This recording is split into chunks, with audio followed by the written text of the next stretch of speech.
وصنع مكعبات ليجو ورسم عليها سيدهم العملاق. داس العملاق على المكعب برجله فتأذى بشدة، وهذا أدى إلى سلسلة من الأحداث الفظيعة. وبعدها أزال المينيونز القطعة من قدمه، لكن العملاق الأخرق جلس على شيء مدبب آخر، وكان الألم شديد لدرجة أنه سقط من أعلى الجبل. قرر العملاق نفي المينيونز وعادوا من غير سيد يخدمونه، وطبعا ألقى كلهم اللوم على جيمس واعتبروه السبب. لكن واحدا منهم اسمه هنري رأى أن هذا الموقف كان مضحكا جدا، وفي الوقت الذي كانوا يسافرون فيه ليبحثوا عن سيدهم الجديد لم يرغب أي منهم في أن يجلس جيمس بجانبه، لكن هنري أشار إلى جيمس ودعاه للجلوس بجواره، ومن هنا بدأت صداقتهم القوية. في وقت لاحق وجد المينيونز سيدا آخر، وكان عبارة عن ساحر قوي جدا وعنده كتاب سحر مليء بالتعاويذ السحرية. وهنري عندما رأى هذا الكتاب أحس بحماس وإثارة كبيرة، لكن الساحر حذر هنري وبشكل قاطع من أن يلمس هذا الكتاب نهائيا. لكن بمجرد أن خرج الساحر فتح هنري الكتاب ونادى على جيمس وأراه كل التعاويذ المثيرة التي يمكن أن يستعملوها ليستدعوا الوحوش. وعندما رأى جيمس وحشا على شكل أرنب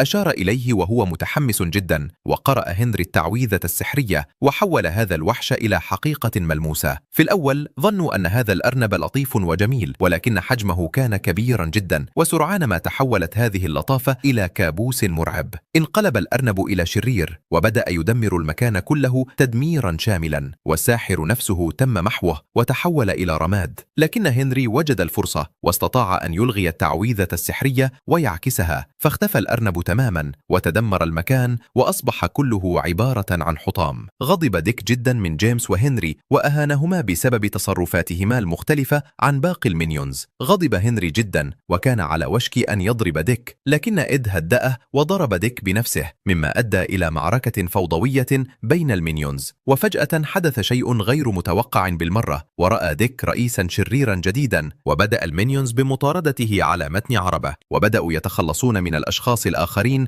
الذين كانوا يطاردونه. والشرير عندما رأى المينيونز خلفه قاد حصانه بسرعة أكبر وصعد فوق سطح القطار والمينيونز خلفه، وفصل إد باقي عربات القطار لكي لا تستطيع الشرطة مطاردتهم واللحاق بهم. وعندما حاول الرئيس الشرير أن يهرب بطائرة منعه المينيونز،